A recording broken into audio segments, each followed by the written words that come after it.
Hi, I'm Nancy. I'm the co-race director for Covered Bridges Half Marathon, and today we're here at Stateline Sports. We're about 6 miles from the finish line for Covered Bridges in Quechee, Vermont. We're actually in West Lebanon at 22 Bridge Street. Stateline Sports is going to help us get our sneakers fit. They'll show us how to get the proper fit, get the proper sneaker for our 13.1 mile race. And we invite you guys to join us in this sneaker fitting adventure. So we're inside Stateline Sports, and they have like every shoe, sneaker that you can actually think of. And they have a lot of cool orthotics and pretty much anything you need. There's some great socks, because proper socks are very important when you're running. Every color, style, size, you name it. I think we've come to the right place to make this 13.1 miles go really easy for us, especially for those of us that don't really know what they're doing. So this is going to be a learning experience, and I'm glad you're all joining us. Hopefully you'll get some good information out of it too. On the upper row here, all the way across above our heads, those are known as a neutral style running shoe. So basically what that means is the shoe is focused more along the lines of cushioning than anything else. Eye level and waist level, these two shelves here all the way across are built into that stability class. So what that means is they build a denser material built up underneath your arch here. So when you put your weight down on the shoe while you're running or walking, it doesn't allow the pronation to happen. It doesn't allow the arch to collapse and keeps your foot more stabilized and supported. Down at our knee level here, those are going to be the minimalist shoes. So what that means is they're more kind of mimicking barefoot style running. So not a lot of cushioning, not a lot of structure, unless you get into something more like the Hoka brand or a little bit of Ultra where they try to go all around ultimate cushioning. So most of those minimalist shoes now, they are a little bit more mimicking barefoot, but they kind of raise the stack height now because they want to offer more cushion. So that's sort of how we have the wall categorized. We do also have some trail stuff behind us here, so a little more traction underneath the shoe, a little more tread. And then each brand, like I said, fits a little different. So there is something like New Balance, which tends to fit a little bit wider. Saucony tends to be kind of right behind them. They usually use a little bit of a narrower heel with a wider forefoot. And then there's something like Brooks, sort of in between everyone, not too wide, not too narrow. And then there's Asics, which tends to be sort of that slimmer brand. So we kind of have a lot of stuff that kind of fits a plethora of different feet. So we hopefully try to make it a little bit easier for people. So yeah, if anything kind of intrigues you more, we can kind of start with that sort of level or that row, and we can kind of go off of that. Wow, I really wanted to try a Hoka. Yep. But I like the idea of the stability. So what shoe should I try? So if we're gonna go into the Hoka brand, we usually want to go into something like the Gaviota here, which is going to be their most substantial shoe. Most substantial meaning their most support, most cushion mixed into kind of one package. And then if that doesn't if you feel like maybe that's too much shoe for you, more than you want, then we would come into the Iraqi here, which unfortunately we only have a couple sizes in at the moment. But that's just going to be one step down in cushion, one step down in support.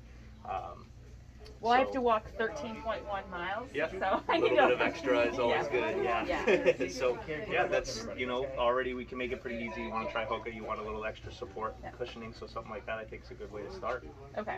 I guess I'll start with I'm a 10. Okay. So yeah, let's put that out. Yes. I think the multicolored tutu that I have, if you get a similar, you'll probably be good to go. Hoka's our best-selling brand. It's not even close, just because of what they provide and what they offer.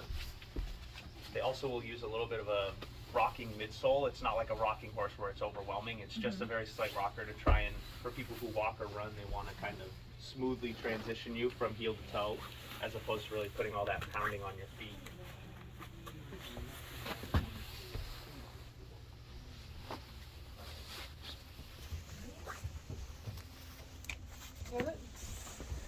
okay. Oh my. And since most of that walk is most likely on pavement and tar, you're more than welcome if you'd like to take them out to the tile floor out there. Okay. Guys, let's analyze this sneaker. So in analyzing a shoe, if someone brings in a kind of a worn down sneaker, there's a few ways we can tell of what kind of shoe you want to be in. So specifically with this shoe, you can tell that a lot of the wear is here through the outside part of the shoe and kind of that pinky toe area. That would kind of classify as a supinator. You tend to be on the outside of your foot a little more. So this would be the proper shoe for you. Because this is in that neutral class, it has no motion control to it. It's more focused on the cushioning side of things, as opposed to where if you were to get into a stability shoe where they build up that denser foam here, it's for someone who tends to wear down more around their big toe here. So that would be the sign of a pronator, where you need that extra kind of motion controlling feature here to not allow that action to happen. And if you're more on the outside of your foot, which you are, it would force you further to the outside, which obviously you don't want. So something like a neutral style shoe for someone of her wear pattern is what you'd want to get into. And Brady, I had a couple of other questions. The person that was going to be with us couldn't be here, but she asked a couple of things. She said, about how often should you replace a sneaker? It all depends on the person, but most people will tell you about every 6 to 9 months or 300 to 500 miles if you keep track of mileage. Yeah, that was one of her questions. Is it like time? Is it mileage? Yeah. And if you don't use the shoe a lot, and it's only once or twice a week, you can obviously prolong that time frame. But yeah, usually 6 to 9 months or 300 to 500 miles. Chris also wanted to know, is walking in your running shoes a good idea, or is it better to have two separate shoes for, like, if you're just going out for a walk or a hike, and keep your running shoes just for running? Or so running shoes are very versatile. You can use them for everything. So it's the only downside of using your running shoes for walking as well is they'll just wear down a little faster, but they're totally fine to use for everything. She asked, is there a way to prevent blistering of your feet, like in a 13-mile race, if it's normal conditions, just hot, sweaty? Is it the sock? Is it the shoe? Is it what you're doing? Does it need to be broken in more? There's so many things that can go into that. A lot of the time we like to tell people, depending on what they're wearing, for a sock, that can be a huge game changer, just because getting into a more premium style running sock, like something of the Darn Tough, Balega, Features, Right Socks, those kind of brands will do a lot for you. A lot of people don't realize, but a premium running sock can certainly help. And then, fit of the shoe as well. If there's a lot of rubbing in the heel and there's not a lot of, if the shoe isn't snug enough, if your foot's moving around a little bit, that can cause blistering. So there's a few different things that can cause it. She said, is it good to have your foot measured before you go looking for a good sneaker? Because she thinks or she feels that over time your foot size does change. And I know from me, I found that out 2 summers ago. I tried on a pair of Hoka's at a distributor. They were getting rid of some old ones, and I immediately went for a 7, which I've always been a 7, and it was so tight I flipped out. So have you heard that your foot grows over time or expands? Oh, yeah. Yeah, the arches will flatten out a little bit if not taken care of properly, with an insert or the proper shoe. So the arches will flatten out, which causes the feet to expand. Answering that first part of the question, where is it good to measure the feet? It is, but the Brannick devices now aren't so standardized to the shoes. So if you kind of have an idea of what you are, we can sort of start with that, and then we kind of go up or down as needed. But yeah, the Brannick device or the measuring device is always a good place as a starting point. It doesn't really give you your exact size. And I think her final question is, do you guys recommend washing your sneakers, and about how often? She said something about keeping them breathable, because like dust and things can get in and stop them, and will that affect the performance of the sneaker? I would never request drying the shoe, because the tumbling will probably ruin it. But if you use it on in the washer, it should be okay. If you do it just by itself, I've never tried it myself, so I couldn't really give a great answer for that, but I know people who have tried and it's worked okay for them. So I think use caution. Yeah, I think she's done it in the sink. She was saying she Yep. scrubs them in the sink, and then she wasn't sure if it was okay to wash the inside out to kind of keep the smell down, or if it's better just to wash the outside. And yeah, so there's actually a cleaning solution that we use on some sneakers, where there's kind of this soft sole instant cleaner, and the directions, they kind of give it pretty well on how to use it, where you can use it on mesh. It's really well used for the outsoles and midsoles of sneakers, so you can always find something like this that works pretty well. But yeah, I would say something like the sink with like a soft bristled toothbrush would be fine. That's great. Brady, you are so knowledgeable. How long have you been selling sneakers? About 5 years now. That's great. Yeah. All right. But that's all you have is the gel nimbus. Yeah, everything we have is right there. What size car are you? My gel nimbus are 8.5. I can range from a 7 to 8.5. Yeah, so and ASICS recently has been running fairly short, so a lot of people have been going up about a half size in their shoes.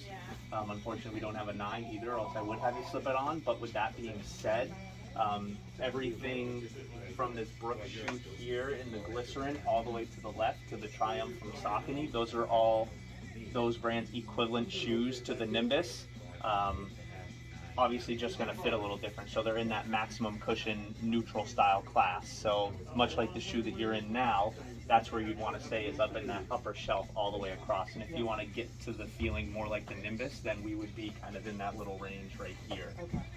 Brooks has been doing very well. New Balance obviously is a great brand, especially if you want a little wider fit. Saucony, and then there's 361, which I could recommend as well, just because they're made by a lot of old ASICS representatives and engineers who kind of went on their own path. And that's the brand they came up with. Not a lot of people have heard of them, but people who tend to slip them on really do end up liking them. So I think that would be something I could certainly recommend, and we could slide a couple other models off to try and compare if you'd like to. Unless you want to stick with ASICS, this is the newest update to what you have on your foot now as well, which we have in an 8.5. Yeah, these weren't my favorite. Okay. I really like the gel nimbus. Yep. Yeah. So had more support, I think. Right. So yeah, and the main thing to that is it just, yeah, it has much more cushioning to it. It doesn't fall into that support class, but you will find a little bit more cushion for sure out of that shoe. So if you do like the feeling of ASICS, I think this would be a great place to at least start. You can see what it feels like, and we can order different colors. Oh yeah, absolutely. Yeah, we can even order the Nimbus as well if you wanted to try that. We do a lot of special orders and stuff. We never obligate or charge any extra for special orders. Okay. So if you need us to get something, we can. Yep. I can try the 361. And what size did you say again? My ASICS are 8.5, which I was surprised. Another one of those foot expansion things, like, oh my God, what happened? Right. Okay. Yeah, you're a blue.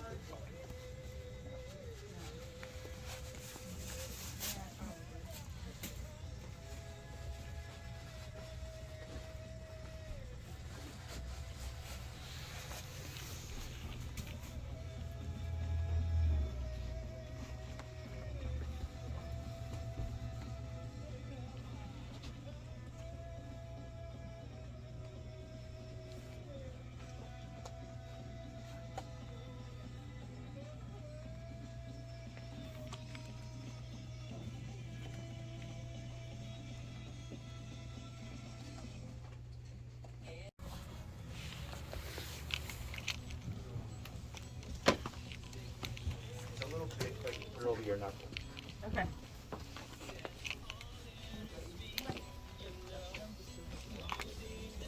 The toe box is quite big. Yeah, seems bigger than. Does it? Yeah, ASICS does tend to fit a little on the narrower side, so I think this would actually be a fairly nice fit. Brooks has a pretty snug fit to the foot, so yeah, I think the glycerin would be a really good option to slip on. Yeah, the arches are quite, it's a little bit too far back. Okay. Oh, they're comfortable though. The Brooks glycerin. Oh wow, those are a sharp shoe. Very comfortable. So how did they compare to the other ones you tried? They fit more to my foot Yeah. than the other ones. The arch is in the right place, and I think the right control on the width of the feet. Yeah.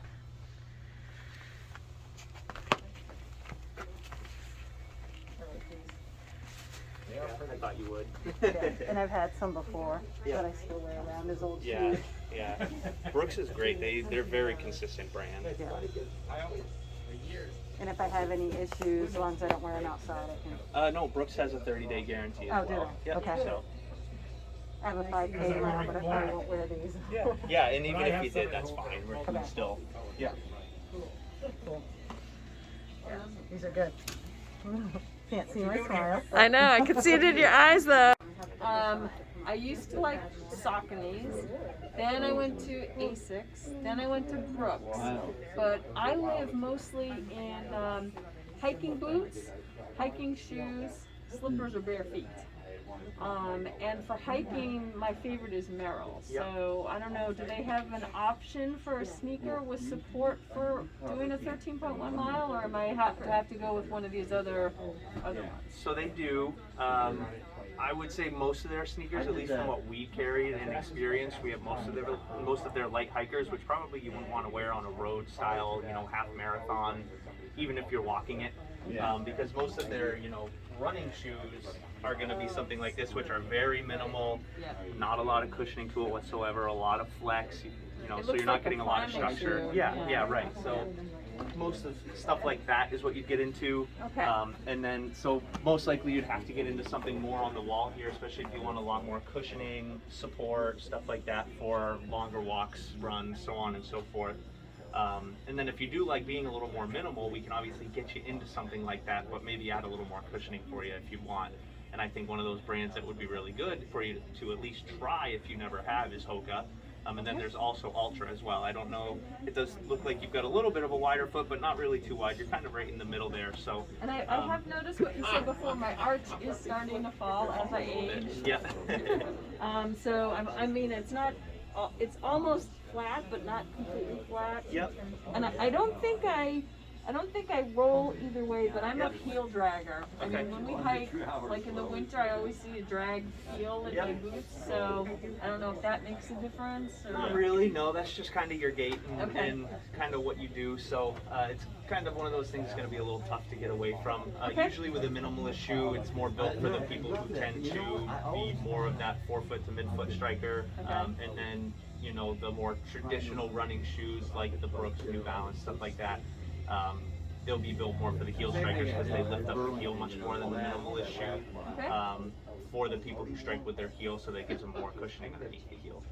But with that being said, with you tending to find that your arches are falling a little bit, we definitely stay between these two shelves here all the way across, because they have that stability feature under the arch that we were talking about that's going to hopefully keep you more stabilized. And then since you haven't been with any brand specifically before, and have any, like you said, allegiance to any of them, certainly I think we can kind of just pull a couple off, start there, and kind of see where we go. All right. Well, Michelle is like raving about the Hoka, so why don't we start with Hoka? Yeah, that's a good idea.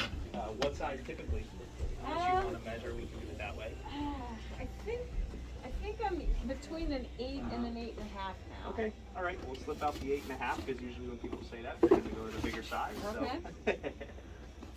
So. Yeah.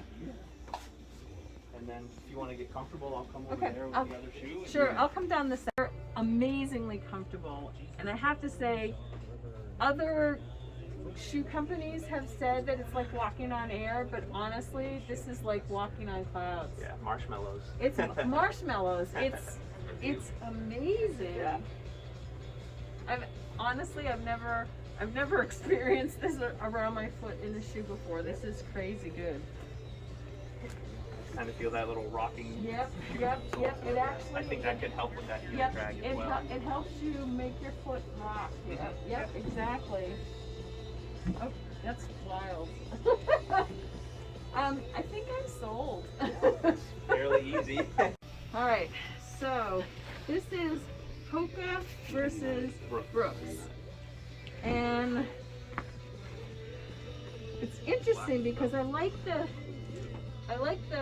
kind of grab the Brooks has around the foot. And that's kind of their thing, yeah.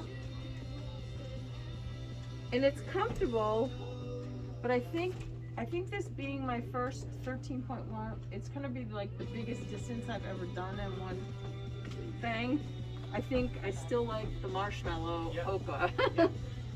All right, next and it up. still fits well enough to where your heel's not slipping or anything like that, so that matters then.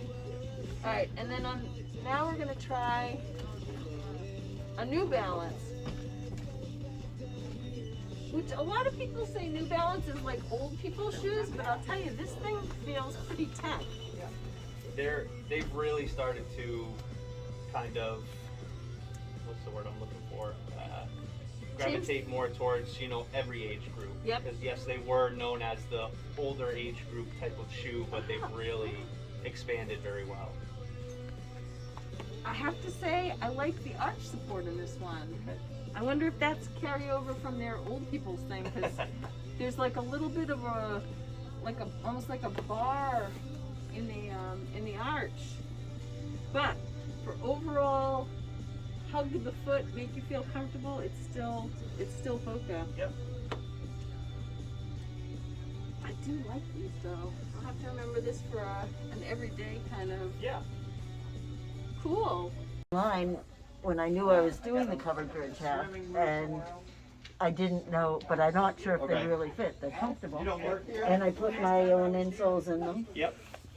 What would you like me to do? So basically just leave it laced up, Okay. have it stand up, and then ideally we're just looking for about the width of a fingernail from the end of the shoe is what we ideally would want for a fit lengthwise. Oh, okay. And then as long as you feel like the shoe is snug all the way around the foot, then that's good. There is a difference between snug and tight. So if someone feel, you know, you'll kind of notice right off the bat if the shoe is too tight. Yeah, so the right foot is a little bit bigger from what I'm noticing, and you are kind of right up there, but personally, you know, with my shoes, that's how I like to fit, but when we're fitting other people, we tend to like a little more space. Okay. But I don't think it's bad. It's a good fit, it's not perfect. All right. So, Thank you. yeah. Thank you. That's good. That's good. That's the right answer. Thank you. Yep. And what do you think about using these? These are trail running. Right, so it is a trail running, it's their basically, I would say from what we've noticed, their #1 trail shoe. It's a real, pretty aggressive tread to it. It's a minimalist shoe, so not a lot of structure or cushioning like we've kind of touched on before in the minimalist class. So yeah, it's just fine for people who do like that type of barefoot style fit, and they don't really care about all that cushioning or support. They just want something comfortable on their feet. It's a great high quality shoe. It's definitely up there with the rest of them. It's just from a structural and cushioning standpoint, not up there with the rest of them, but it still is a great shoe. So. And okay to do a half marathon walking. Yeah, yep. Yeah. Great. Thank you. Yeah, sure. So Brady, our final question for you. You've been awesome. And we want to thank Stateline Sports for hosting us this morning. But my final question is now that we've picked out our sneakers, our race is, I want to say it's about 8 or 9 weeks away. What are your suggestions for getting these sneakers ready for the race? Well, most shoes nowadays, they're so high technology, there's really no break-in period. Obviously, if someone were to come in and they were a very intensive runner, I would say maybe start them out with no more than 3 to 5 miles for a couple runs, and then you can start getting longer and longer. You know, if someone's just walking and that's it, they're doing long walks, stuff like that, you should be totally fine with doing your typical mileage. But yeah, the shoes are so advanced now, I don't think there's really much of a break-in period unless you are that more advanced runner who needs to slowly get used to the brand new shoe again. And is it best to start training with, like, you know, good socks in the shoe too, or doesn't matter? Absolutely. I think the premium running sock is usually something you'll want to go and pay the money for, just so you can protect your feet a little more than the shoe is already protecting you. So I think a high quality sock is definitely worth it. Well, thank you so much for letting us come in and pick your brain and having you make our feet feel super happy. So I think we're going to have a great race thanks to Stateline Sports. Yeah, we'll be happy to hear about it. Awesome. Thank you so much. You're welcome.